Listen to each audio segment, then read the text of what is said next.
Hello, my name is Peter Dunn, and today I want to talk to you about our future.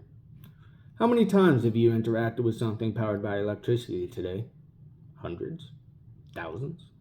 Every light switch, phone call, email, and countless other aspects of the world depend on a constant flow of energy. Electricity is now as fundamental to life as food or water. But for something so important, how often do we stop to think about where that electricity comes from? A safe bet would be almost never. There's simply an expectation that power will always be available. Now I want you to imagine a world where that expectation breaks down, where plugging something into an outlet and turning it on results in nothing. In this world, rising demand, aging infrastructure, and a warming climate push our grid to the edge. We compensate by sacrificing our environment and health in a desperate gambit to keep the lights on. But the resources needed to do so are becoming more and more scarce by the day. Sadly, this scenario is not the introduction to some post-apocalyptic fictional world. It is our future if we don't rethink how we power our lives. Many people are working on this problem, and many solutions have been proposed. Renewables such as wind and solar are the front runners and do have promise, but they alone are simply not enough. Even heavily pro-environmental organizations such as the World Business Council for Sustainable Development could agree with this assessment. A recent article published by them highlights the main problem as, quote, without solutions to manage intermittency, the shift to renewable energy remains incomplete, end quote. Truly, out of every available power generation technology we have, only one could prevent a future dominated by scarcity: nuclear energy. While critical for our energy future, it would be naive to think that nuclear power is perfect. As with anything, there are advantages and disadvantages to this technology. The United States Department of Energy recognizes these factors and has compiled a list of the most important on their website. According to them, the primary challenge facing nuclear energy is simply a lack of public awareness. This is understandable, as the science behind nuclear energy could be daunting at the best of times. Additionally, just the word nuclear, with its relationship to weapons of mass destruction and past disasters, has resulted in decades of stigma. Words like Chernobyl or Fukushima often come to mind before words like clean, reliable, essential. Decades of fear, misinformation, and politics have painted nuclear as dangerous and outdated. These perceptions, however, are completely and verifiably false.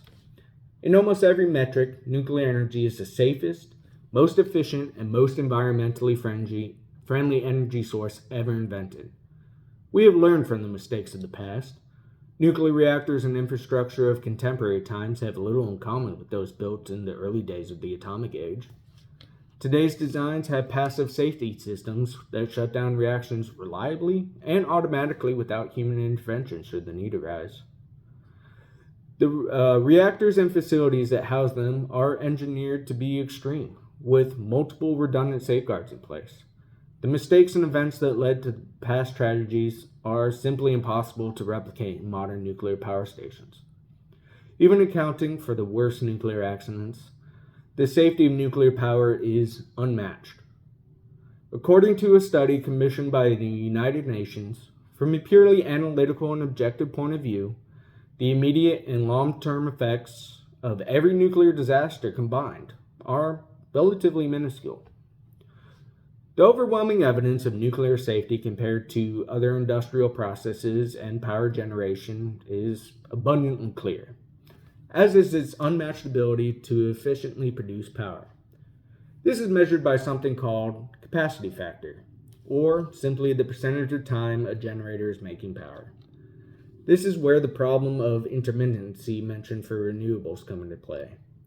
Pulitzer Prize winning author Richard Rhodes effectively states this problem in an article written for Yale University as, quote, the sun doesn't always shine, nor the wind always blow, nor water always fall through the turbines of the dam, end quote. He cites the average capacity factor for nuclear power plants as above 90%, meaning they are fully operational, producing max power over 330 days of the year. The next highest capacity factor is fossil fuel plants at only around 50%. And even the best renewables do not produce power even half the time. This gap in reliability is an obstacle currently being overcome by reliance on fossil fuels and expensive, inefficient energy storage technologies. Only nuclear could realistically build a clean, stable grid that is desperately needed in a realistic time frame. This brings us to where the urgency and desperation stem from: environmental considerations. Wherever you fall on the climate change debate, it is undeniable that over-reliance on fossil fuels, in particular, carries several massive disadvantages. Aside from the irreparable damage caused to human and planetary health, we simply are going to run out of fossil fuels in an indeterminate amount of time. While true, the fuel for nuclear reactions is also finite, the energy density of that fuel is astronomical. One pellet the size of a fingertip is commonly said to contain as much energy as 3 barrels of oil, but is completely carbon neutral. This carbon neutrality admittedly does come with the downside, the so-called nuclear boogeyman, radiation and nuclear waste. These two realities of nuclear power are undeniably dangerous and require the utmost respect when dealing with either. But the devil is in the details.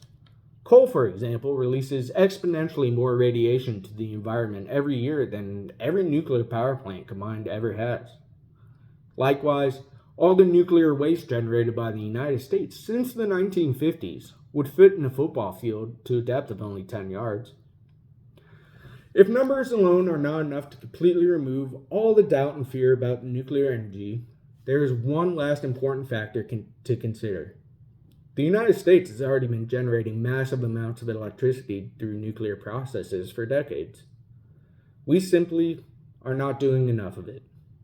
Every day we delay expanding nuclear power is another day we remain shackled to fossil fuels.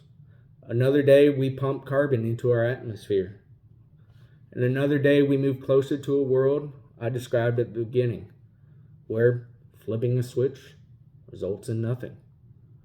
We cannot afford to let fear and misinformation guide our energy policies when the stakes are this high. The time for half measures has passed. It's time to power America's future with nuclear energy. The future could be changed. The lights don't have to go out, but only if we act now with nuclear energy. Thank you very much.